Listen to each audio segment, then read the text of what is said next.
If a hexagon ABCDEF circumscribe a circle, then prove that AB plus CD plus EF equal to BC plus DE plus AF। इस problem के according एक hexagon आपके पास है जो circumscribe किया हुआ है एक सर्कल को, तो आपको यहाँ पे इन साइड का सम इक्वल होगा ये प्रूफ करना है। तो इसके लिए सबसे पहले हम लोग एक सर्कल ले लेते हैं और इस सर्कल के अराउंड हमारे पास एक हेक्सागन होगा इस तरीके से, और इस हेक्सागन का नाम हमने ABCDEF इस तरीके से लिया हुआ है। तो ऐसा एक प्रॉब्लम आपके एनसीईआरटी में है, लेकिन वहां पे हेक्सागन की जगह क्वाड्रिलेटरल है, और क्वाड्रिलेटरल में भी अपोजिट साइड का सम आपको इक्वल प्रूफ करना था। यहाँ पे अल्टरनेट जो तीन साइड्स हैं उनका सम इक्वल प्रूफ करना है। जैसे ए बी यहाँ पे है, तो इस ए बी को, सी डी को और ई एफ, इन तीनों साइड का सम बाकी जो तीन साइड्स हैं उनके सम के इक्वल आपको करना है।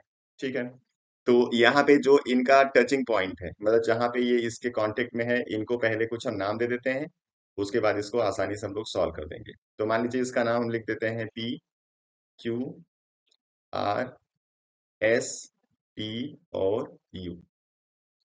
अब यहाँ पे इसको सॉल्व करने का बड़ा आसान सा एक तरीका है, उसी को हम लोग यूज करेंगे। और तरीका क्या है, जिस तीन साइड का सम आपको एक तरफ लिखना है इक्वल के, उन्हीं के करेस्पॉन्डिंग जो पार्ट होंगे उनको एक तरफ आपको लिखना है, और दूसरे वाले का करेस्पॉन्डिंग पार्ट दूसरी तरफ, और सबको जोड़ देना है। बस यही करना है यहाँ पे। जैसे यहाँ पे पहला साइड है ए बी, तो यहाँ पे ये ए बी साइड आपको दिख रहा है जिसके दो पार्ट हैं, पी ए और पी बी। तो पी ए और पी बी का सम आपको एक तरफ लिखना है, बस यही कॉन्सेप्ट आपका चलेगा।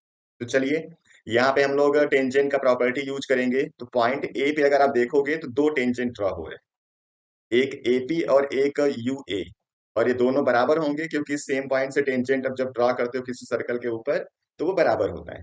तो इसका पी ए हम एक तरफ लिखेंगे, तो लिख देते हैं A P equal to A U. और ऐसा हमने क्यों लिखा, ये लिख देना, टेंजेंट्स फ्रॉम सेम पॉइंट।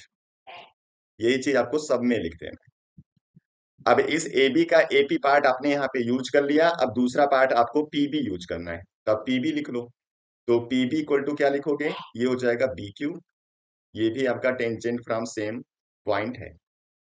अब ये वाला साइड हमारा हो चुका है। अब आते हैं हम लोग डीसी पे।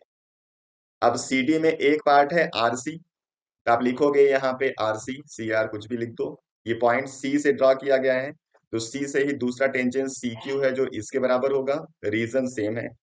अब इस सी डी का दूसरा पार्ट है डी आर, तो आप लिखोगे यहाँ पे डी आर इक्वल टू लिख देना एस डी, इसका भी रीजन सेम है। अब ये दूसरा पार्ट हो गया। अब तीसरे पार्ट पे आ जाओ, तीसरा पार्ट हमारा ई एफ है। तो ई एफ के जो दो अलग अलग पार्ट हैं उसमें एक टीई है, तो टीई इक्वल टू आप लिखोगे ई एस, ये भी आपका टेंजेंट फ्रॉम सेम पॉइंट है। और अगला है टी एफ, ये टी एफ इक्वल टू हो जाएगा एफ यू, ये भी सेम पॉइंट से टेंजेंट ड्रॉ किया गया। अब इन्हीं सबको हम लोगों को कर देना है ऐड, तो इनको ऐड कर दो। तो एक तरफ आप ऐड करोगे तो लिखोगे A P plus P B plus C R plus D R plus TE plus F T. और जो दूसरी तरफ है, इसमें भी छह पार्ट हैं जिनमें किसी को किसी के साथ आप ऐड कर लो, कोई फर्क नहीं पड़ता। तो इस ए यू के साथ हम लोग ऐड करेंगे एफ यू को, यहाँ पे लिख दो A U plus F U, plus दूसरा हम लिखते हैं डी क्यू और सी क्यू, और तीसरा हम लोग लिखेंगे यहाँ पे S D plus S E. अब यहाँ देख लो, एपी प्लस पीबी की जगह आप ए बी लिख सकते हो, C R plus B R की जगह आप सी डी लिख सकते हो, और इसकी जगह आप ई एफ लिख सकते हो। ये इक्वल होगा, ए यू प्लस एफ यू करोगे तो आपको ए एफ मिलेगा, बी क्यू और सी क्यू को ऐड करोगे तो आपको मिल जाएगा बी सी, और एस डी और एस ई को अगर आप यूज करोगे तो आपको मिल जाएगा ई डी। ये आपको ऊपर वाला जो रिलेशन दिया गया था ये प्रूफ हो चुका है। तो सेम ऐसे ही आपको प्रूफ करना होता है। क्वाड्रिलेटरल का प्रॉब्लम आपके एनसीईआरटी में है, उसको आप इसी तरीके से प्रूफ कर सकते हो। और हमेशा आप याद रखना कि अगर किसी सर्कल को कुछ सर्कमस्क्राइब करता है, तो चाहे वो हेक्सागन होगा चाहे क्वाड्रिलेटरल होगा, हमेशा जो करेस्पॉन्डिंग जो अल्टरनेट साइड्स का सम होता है वो इक्वल होता है। तो यहाँ पे अल्टरनेट साइड का सम और दूसरे अल्टरनेट साइड का सम हमेशा इक्वल आएगा। चलिए नेक्स्ट वीडियो में फिर मिलते हैं दूसरे प्रॉब्लम के साथ। Thank you.